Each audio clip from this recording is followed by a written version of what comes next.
Bom, pessoal, tudo bem? Esse é mais um vídeo da série sobre fontes chaveadas e começar a falar das fontes que vão... Todas elas são de 12 volts, mas no caso essa é de 1,5 ampere, essa é de 5, 20 e essa é de 60. Vê? Elas dão um salto em tamanho e de corrente que elas podem fornecer, mas todas elas guardam uma certa semelhança numa para as outras no projeto, como essa daqui de 60, que é a maior que eu tenho aqui. Começando pela de 1,5, energia entra aqui e passa. É aquele componente, aquele pretinho que eu indicava lá que era de filtrar. Hoje existe isso aqui, que chama ponte retificadora, que tem 4 daquelas peças pretinhas lá dos diodos aqui numa só. Bom, assim consegue um tamanho menor, consegue fornecer mais do que normalmente aquelas pecinhas faziam por mesmo espaço e tudo mais. Veio até uma proteção aqui nessa fonte. E isso que é uma parte interessante. A energia entra aqui, começa a ficar um pouco contínua e passa para essas peças aqui para ajudar a filtrar um pouquinho do ruído, porque sempre gera um pouquinho de ruído, fonte.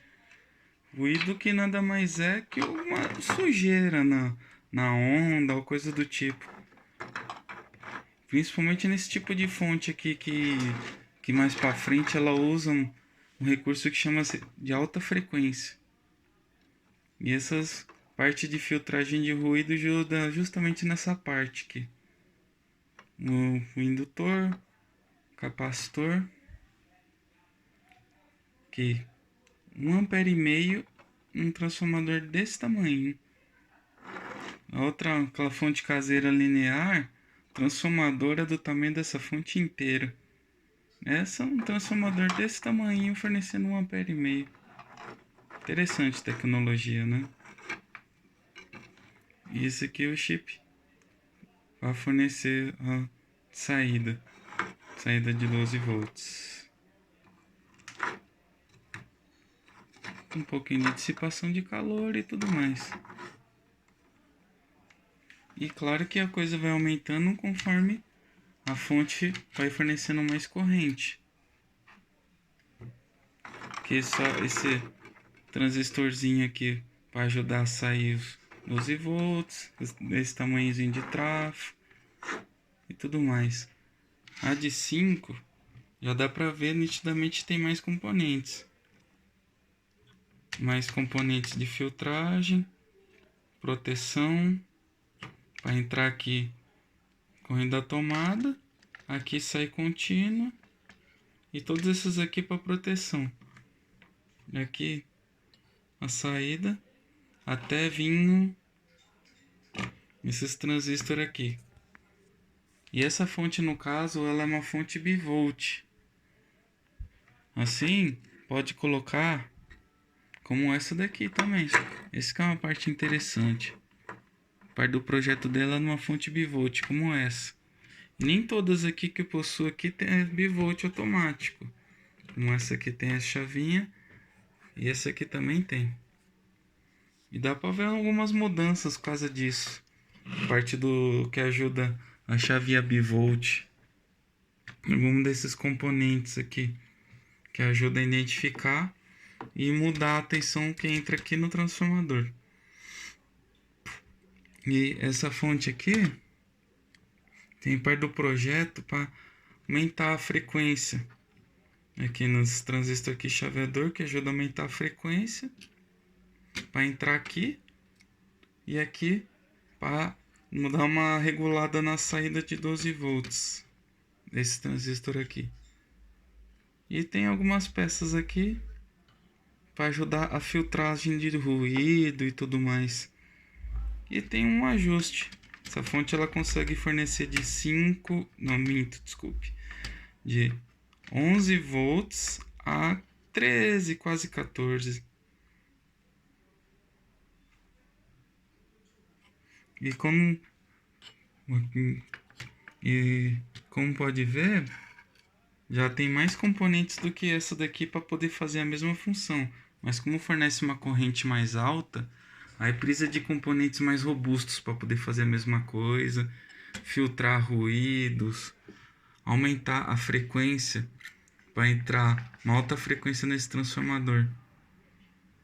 Que uma informação que eu soube, que vários circuitos miram alcançar uma frequência de 400 Hz na entrada desse transformador, enquanto a frequência que entra aqui da tomada corre em torno de 60. Essa é uma informação técnica que no futuro eu posso poder explicar uma a uma. Foi entrando aqui a fonte de 20, dá para ver que o tamanho dos componentes são maiores, os componentes de filtragem. Existe componente de filtragem a mais. Agora 2 capacitores aqui. E a parte de chaveamento também é mais robusta. É toda essa parte aqui que ajuda a fazer o chaveamento aqui e aumentar a frequência. Esse aqui é um chip que chama de chip PWM. É uma forma de frequência. Uma forma de alta frequência que poder fornecer aqui. E controlada, claro. Na entrada aqui. E ver que tem esses dois componentes de chaveamento, ou vamos dizer assim, de ligar e desligar rápido. Para isso que eles servem. Ligar e desligar rápido a tensão. Vai ajudar a dar essa frequência alta. Quer ver, já usa esse transformador aqui para alta frequência.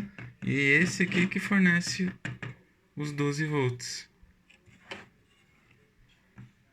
E aqui para regular a saída dos 12 volts, é um componente bem maior. Isso aqui, essa bobina, junto com esses capacitores a mais aqui, para ajudar na filtragem, para gerar uma saída mais estável aqui. Porque como passa uma alta frequência aqui, precisa de mais componentes para poder fazer um filtro. Senão sairia aqui uma tensão muito instável. Isso não é bom. Por isso tem essa quantidade de componentes a mais para filtrar, regular a tensão e tudo mais. Como acontece aqui, nessa daqui de 60. Existe mais componentes de proteção de energia. Olha quantos protetores tem ela aqui, dos grandes, né? A parte da ponte dos diodos aqui é maior. Tá faltando um componente que essa fonte estava sendo consertada, que é um igual a esse daqui. Precisaria repor aqui, e é um bem grande que vai aqui. Capacitores mais altos e chaveadores mais fortes e mais altos aqui. Esse projeto, curioso que ela não usa esse transformador aqui. Eu tinha uma de 50 e usava um transformador semelhante com esse aqui. Esse projeto já não usa. Usa esse chip aqui que ajuda a chavear junto com o PWM e outros diodos, transistor para ajudar a chavear. Esse projeto usa dessa forma, sem aquele transformador. Aqui para fornecer 60 amperes e aqui para regular os 12 volts. São dois componentes bem parrudos aqui. E a parte de filtragem da fonte. E tanto essa fonte aqui quanto essa varia em torno de 10 volts a quase 15, beliscando 16 volts nesse ajuste aqui. E é uma fonte bem versátil, normalmente usado mais para iluminação de LED, usadas para ligar circuitos de câmera. Hoje são muito ligadas para alimentar caixas de som automotivo, aquelas que chamam de caixa Bob Esponja, com esse tipo de fonte aqui. Mas um interessante que, comparando com carregadores, elas mandam apenas a tensão escolhida aqui, no caso de 10 a 16 volts, e ela mantém continuamente essa saída. Não importa o que eu ligo aqui. Elas continuam mandando esses 12 volts. A única coisa que varia é o tamanho do equipamento que eu ligo aqui para poder ir demandando fontes maiores. Mas no caso é como se fosse um equipamento sem nenhum tipo de inteligência, monitoramento dessa saída, ou monitoramento do que eu ligo aqui. Elas não têm. Por isso que esse tipo de fonte não é recomendável, por exemplo, ligar num sistema assim num automóvel, para manter um som automotivo ligado por muito tempo. Porque como ela mantém continuamente a saída, elas podem saturar a bateria de carga. Por isso não é recomendável. Ou ficar assim ao lado do conjunto, ligando e desligando ele. Não é nada conveniente, mas ao menos funciona com baterias de chumbo, que no caso é usadas em automóveis. Mas fosse sistemas que usam baterias de lítio ou coisas do tipo, isso já não funciona. São baterias muito mais sensíveis, como as usadas em celular. Bom, obrigado por acompanhar e próxima vamos mencionar sobre carregadores. Obrigado, dá um joinha e até a próxima.